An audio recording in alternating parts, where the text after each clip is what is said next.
zusammen, herzlich willkommen zu einem neuen Video von mir und allen, die neu sind, herzlich willkommen auf meinem Kanal. Heute möchte ich euch nochmal eine Variante meiner Folientechnik vorstellen. Was ist das Besondere an der Folientechnik, die ich euch vorstellen möchte? Das ist nämlich die Art und Weise, was ich mit der Folie mache. Den ersten Schritt unserer Bildgestaltung beginnen wir auf der Verpackungsfolie der Leinwand.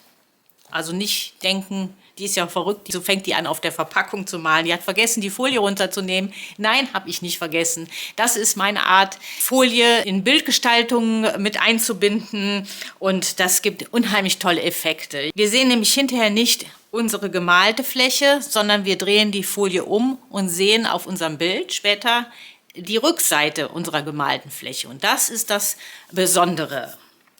Ich zeige euch, worauf es ankommt. Ich freue mich, dass ihr mich in meinem heutigen Video begleiten werdet. Wir starten mit ein paar Materialien. Dann habe ich hier zwei Pinsel, einen kleineren, einen größeren, weil ich die Farbe gleich auf den Spachtel auftragen möchte.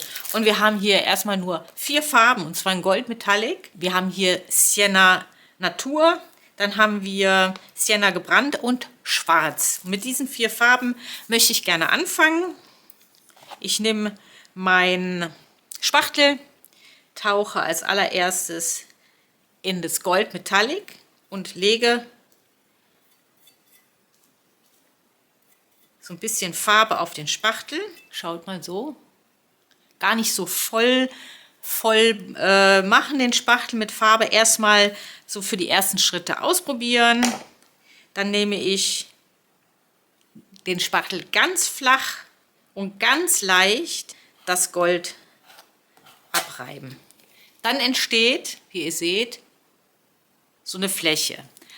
Alles, was Lücken sind, werdet ihr später sehen.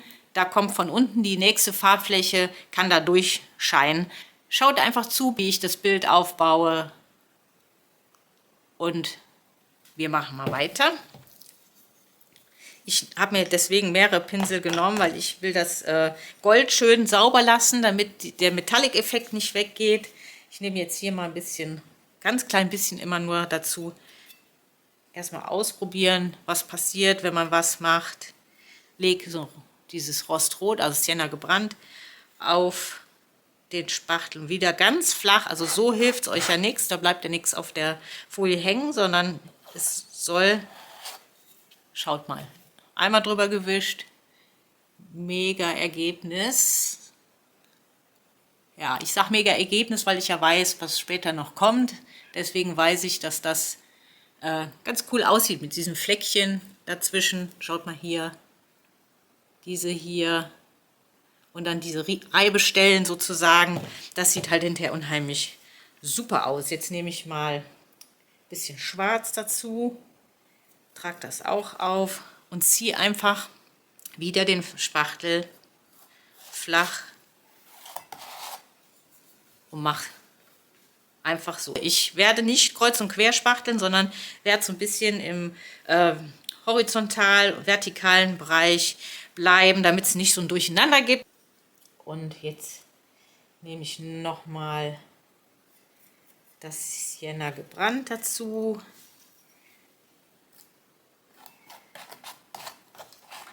So, ich lasse bewusst immer ein paar Lücken, weil wie gesagt, die nächste Farbfläche, die dann unter der Folie sein wird, die leuchtet unter den Lücken durch oder die scheint unter die Lücken durch und kombiniert mit dementsprechenden Farben, die super zusammenpassen, gibt das einen irren Farbkontrast, weil, ja, wir sehen ja später, habe ich ja schon gesagt, die Rückseite der Folie und diese Farbverläufe sind von der Rückseite noch viel spektakulärer als von vorne. Von vorne sieht es okay aus und wenn man es hinterher mal umdreht, dann sieht man, was für ein Wahnsinnsunterschied das ist. Und deswegen mache ich das auch mit der Folie, weil das Ergebnis einfach ganz anders ist. Ich könnte natürlich auch spachteln, ich könnte mir eine Farbfläche malen auf die Leinwand und dann auch mit dem Spachtel drüber gehen. Geht auch, sieht auch gut aus. es unterscheidet sich schon vom Ergebnis und deswegen gehe ich den Weg über die Folie. Ihr könnt mir jetzt gerne über die Schulter schauen, wie ich die Farbfläche auftrage. Also immer darauf achten, der goldene Pinsel sollte golden bleiben, sonst vermischt sich das Gold Metallic mit Farbe. Dann kann das nicht mehr so schön glänzen.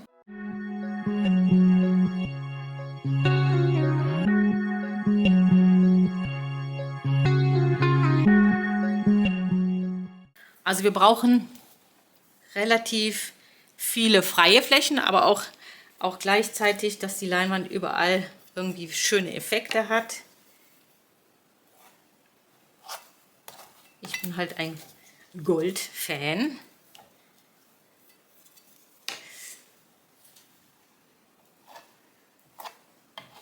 Und dementsprechend mache ich mir richtig schöne viele Goldflächen hier drauf.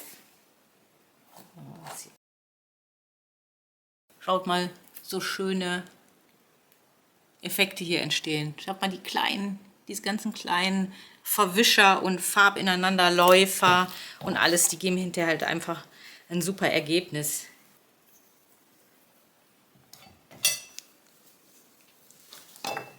So, ich habe meine erste Farbschicht für unser neues Bild fertiggestellt.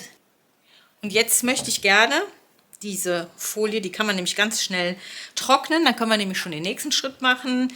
Die möchte ich jetzt gerne trocken föhnen. 2-3 Minuten dauert das. Einfach den Föhn drauf halten. Also ist diese erste Farbschicht auf der Folie ganz schön schnell trocken. Dann nehmen wir die Folie runter von der Leinwand und dann haben wir unsere freie Leinwand und können die nächste Farbschicht, wie man es gewohnt ist, auf der ganz normalen grundierten Leinwand aufbringen. Die Farbe auf der Folie ist jetzt nach dem Föhnen soweit getrocknet, dass ich die Leinwand nämlich umdrehen kann, auf diese Fläche legen kann. Und jetzt möchte ich gerne die Folie oder die Leinwand von der Folie befreien. Und zwar mache ich das immer folgendermaßen. Ich schneide mir erstmal hier so ein Fenster in der Mitte auf, dann kann ich besser handhaben das Ganze, weil die Folie darf nach vorne hin nicht kaputt gehen. Das ist ganz wichtig. Deswegen schneide ich hier bis auf die Kante die Folie auf. Ganz vorsichtig. Immer bis zur Kante aufschneiden. So.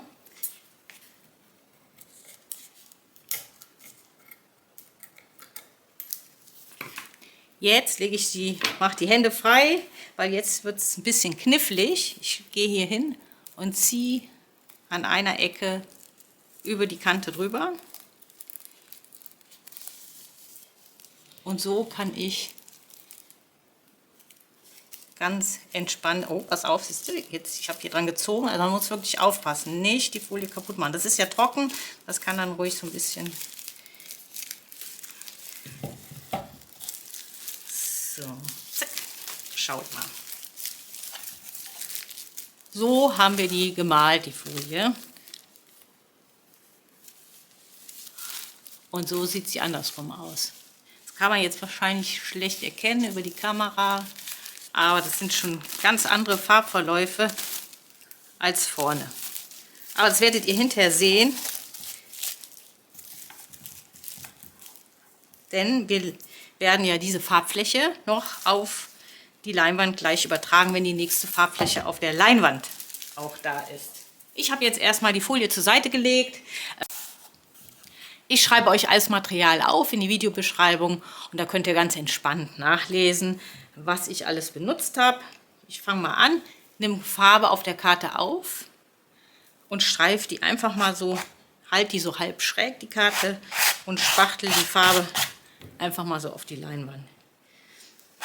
Dann nehme ich das dunkelblau dazu. Königblau. Das soll so richtig schön Kontrast geben.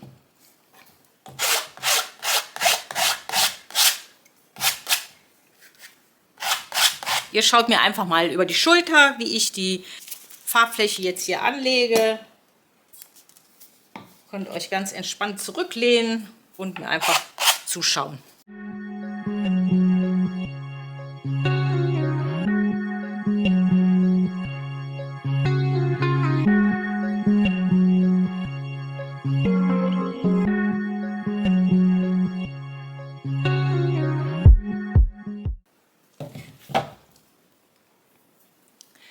So, jetzt ist erstmal überall Farbe. Es muss auf der Leinwand so viel Farbe sein, dass die komplette Farbfläche noch ganz feucht ist, weil wir im feuchten Zustand die Folie mit der Farbflächenseite auf diese Leinwand legen müssen. Und dann trifft quasi die nasse Farbe auf die Farbe von der Folie und das muss dann über Nacht trocknen und in der Trocknungsphase verbindet sich halt diese Farbe hier mit der Farbe von der Folie und dann können wir am nächsten Tag, es muss nämlich über Nacht trocknen, einfach die Folie abziehen, die Farbe bleibt auf der Leinwand. Das ist spektakulär immer, finde ich, wenn man dann auch so ein toller Überraschungsmoment, wenn man dann die Folie abzieht und die Farbfläche bleibt dann da drauf und wie das halt miteinander dann kombiniert aussieht, das finde ich immer super spannend. Und wie gesagt, ihr müsst echt, das ist ganz wichtig, darauf achten, dass überall die Farbe feucht ist. Wenn ihr merkt, an manchen Stellen ist sie halt nicht mehr so, dann bitte noch Farbe nachlegen. Wirklich genau darauf achten. Das sieht man, wenn man es so ein bisschen gegen das Licht hält dann. Ich sehe, dass jetzt hier alles noch schön nass ist. Hier gehe ich noch mal hin. So, schaut mal. Ganz cool, ne? Ist zwar sehr dunkel, aber ich weiß ja, was da noch kommt und wie das wirkt mit der Farbe von der Folie. Ich mache mal einen kleinen Versuch, ob das aussieht, wenn man hier so ein bisschen von dem Rostrot in das Blaue so ein bisschen mit reinzieht. Vielleicht hat das ja was. Ich versuche es einfach mal. Ich muss mich auch beeilen. Ich sehe nämlich, hier unten wird es schon trocken. Ich mache mal schnell mit dem Gold was. So. Ganz leicht nur. Ich mache nur so einen Abrieb, was auch immer dann damit passiert. Später, ob man es noch sieht, nachdem die Folie drauf ist. So, jetzt aber schnell. So, ich muss darauf achten, dass hier überall wirklich noch nass ist. Jetzt nehme ich, lege das Bild ganz kurz zur Seite, ich muss ein bisschen beeilen. Jetzt schneide ich noch die überflüssigen Ränder ab, damit man besser mit der Folie arbeiten kann und die auf die Farbfläche legen kann. Bitte nicht, wenn ihr merkt, eure Farbfläche auf der Leinwand ist schon zu trocken, dann irgendwie mit Wasser nacharbeiten. Das wird dann nicht funktionieren. Wir beeilen uns jetzt einfach. Also ihr müsst wirklich darauf achten, dass die Folie so rum auf die feuchte Leinwand kommt, wie wir sie gemalt haben. Also mit der Farbseite muss das auf die feuchte Leinwand gelegt werden, die Folie. Ich lege mir immer hier unten so eine Ecke hin, damit es schon mal so an der Stelle haftet. Und dann kann man einfach hier so ein bisschen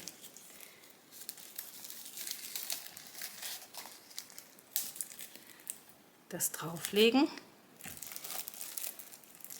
So, man kann noch ganz am Anfang noch ein bisschen die Folie hochheben. Das geht noch, aber nicht zu oft und nicht zu lange. So, schaut mal. Sieht ja schon edel aus. Jetzt gehe ich hin, habe die Folie auf meine feuchte Farbfläche gelegt. Jetzt gehe ich hin und drücke und schiebe.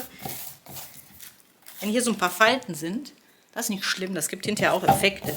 Sollten nur keine Luftblasen sein, weil auch da, wenn eine Luftblase ist, kommt die Folie nicht auf die feuchte Leinwand und dann überträgt sich dieses Goldprinzip nicht mit dem Blau, aber das wollen wir ja unbedingt. Also versuchen möglichst ordentlich die Luftblasen rausstreichen. Das Ganze müssen wir sowieso über Nacht trocknen lassen. Ich bin auch immer sehr neugierig, aber bitte nicht nach 2-3 Stunden versuchen. Das wird nicht funktionieren. Es muss wirklich einige Stunden trocknen. Schaut mal, wie super das aussieht. Ja, das ist die Rückseite von dem, was wir quasi, also die Rückseite der Folie sehen wir ja jetzt, ne, weil ja die Farbfläche da drauf haftet. Aber das bleibt ja auch so und morgen, wenn alles getrocknet ist, ziehen wir einfach die Folie ab. Und dann haben wir ein mega Ergebnis. Ihr werdet sehen, das sieht total cool aus. Ich sehe nämlich jetzt schon, wie tolle Farbeffekte und überhaupt tolle Effekte hier drauf sind. Schau mal, das Blau hier mit dem Rostrot, das sieht ja irre gut aus.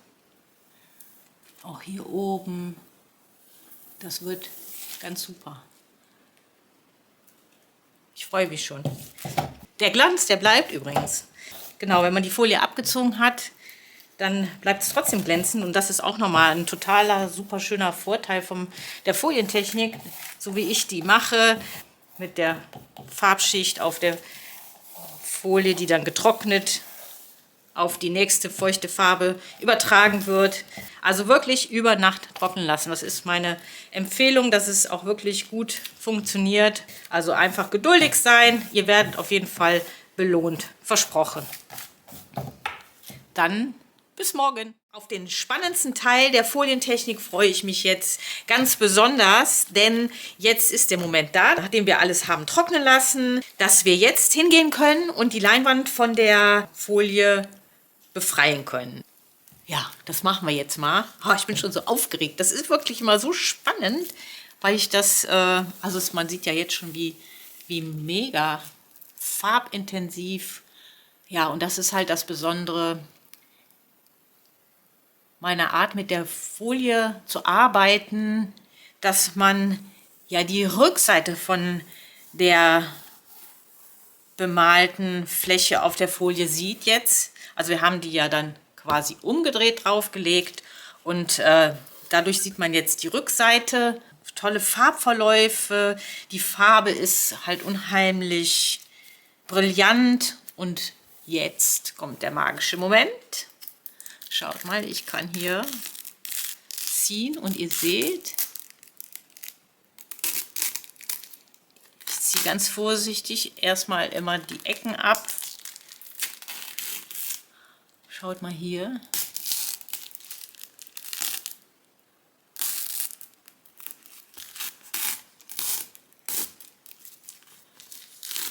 Es hat alles super funktioniert. Die Folie lässt sich rückstandslos nahezu abziehen und die komplette Farbe von der Folie hat sich mit der Farbe auf der Leinwand verbunden.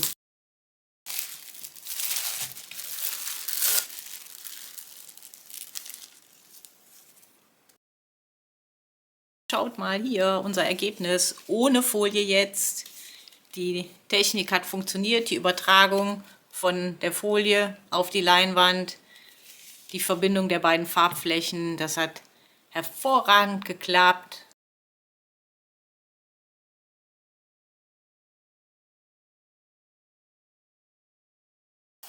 Auf jeden Fall möchte ich gerne noch einen Effekt ins Bild nehmen. Ich finde die Farbflächen schon irre.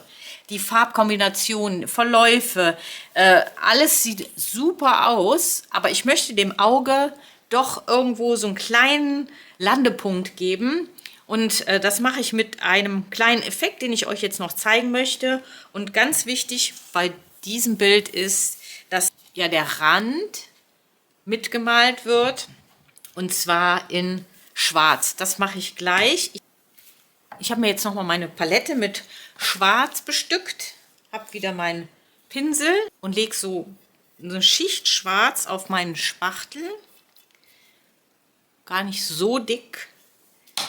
Und gehe jetzt hin und lege den wieder ganz flach, so wie wir das auch gemacht haben, um die Folie mit Farbe zu bestücken. So mache ich das jetzt auch mit der schwarzen Farbe und mache einfach nur hier so, ich fange ganz vorsichtig an, weil ich möchte nicht viel machen. Ich möchte nur, dass da eine Stelle für den Betrachter so als ja, Hingucker entsteht. So, das reicht mir noch. Ich überlege gerade, ob ich das von der anderen Seite auch machen soll. Ganz wenig nur. Wirklich nur so ein... Wenn ich das so ganz flach mache, dann entsteht nochmal auch so ein schöner Effekt. Ich möchte nicht das so zumalen, sondern einfach nur... Schaut mal, wenn man sich das Bild jetzt ansieht, dann guckt man halt auf jeden Fall erstmal in die Mitte. So, ich habe mir jetzt einen Schwamm genommen und möchte gerne den Rand schwarz malen. Und das müssen wir wahrscheinlich zweimal drüber gehen, weil das Schwarz nicht beim ersten Mal direkt komplett deckt.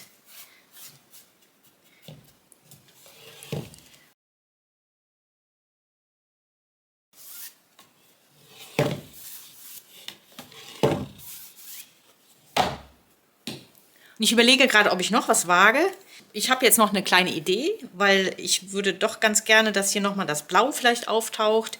Aber ich will jetzt nicht auch nochmal mit dem Spachtel. Das mit dem Schwarz finde ich schon sehr gut. Ich nehme jetzt nochmal meine kleine Plastikkarte und tauche nochmal in das Kobaltblau. Nur so ein, ja, ich sag jetzt mal so ein Linsengröße oder Erbsengröße. Und nehme jetzt meine Karte, halte die in der Mitte fest, ziehe mit dem, ja, die Karte auf Spannung mit der Ecke, wo die Farbe klebt und lasse das jetzt so, also wirklich muss richtig auf Spannung sein, mit so 15 cm oder 10, 15 cm Abstand zur Leinwand, so ein bisschen in der Richtung, dann halten und auf Spannung und loslassen. Ja, das hat gut geklappt. Schaut mal, das ist noch mal so ein kleiner Hingucker. Und das sind so Sprenkel. Die machen das, glaube ich, noch richtig schön spannend. Hey, das hat gut geklappt, da freue ich mich. Ich glaube, ich mache noch einen, weil das auch so unheimlich viel Spaß macht. So. So, den. Und ich mache hier noch einen. Und tatsächlich, ja, manchmal entstehen so Dinge, die nehmen dann ihren Lauf. Und das gefällt mir jetzt richtig gut. Da hat das Auge wirklich was zum Hingucken. Das ist nochmal ein besonderer Effekt. Macht auch unheimlich Spaß. Also einfach so die Kunststoffkarte nehmen, auf die Ecke Farbe, sich die Leinwand so platzieren, wie das auch der Farbklecks auch sein soll. Und dann einfach auf Spannung und richtig mit Spannung loslassen. Auch kann man das vorher ein bisschen üben auf Papier. Dann ist man sich ein bisschen sicherer und man merkt, wie das so funktioniert, das Prinzip. Also ruhig üben. Mit dem Flitschen, das mache ich sag mal Flitschen dazu, das mache ich relativ häufig, weil ich finde es immer so ein ganz lockerer, entspannter Effekt. Und man kann da in Bildern richtig schöne Hingucker machen. Und ich finde, das ist jetzt hier auch gelungen. Und schaut mal, wie das glänzt. Das ist auch noch ein toller Effekt. Also das ist einfach eine super schöne Technik.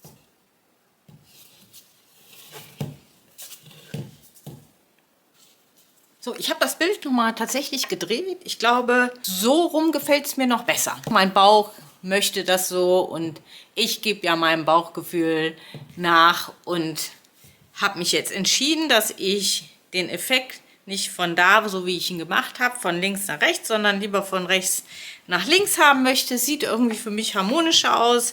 Die Aufteilung auch so. Was für ein tolles Ergebnis. Ich freue mich, dass ihr mich begleitet habt in dem Video. Ich hoffe, ich konnte euch inspirieren, auch kreativ zu werden, die Farben auszupacken und einfach auszuprobieren, loszulegen.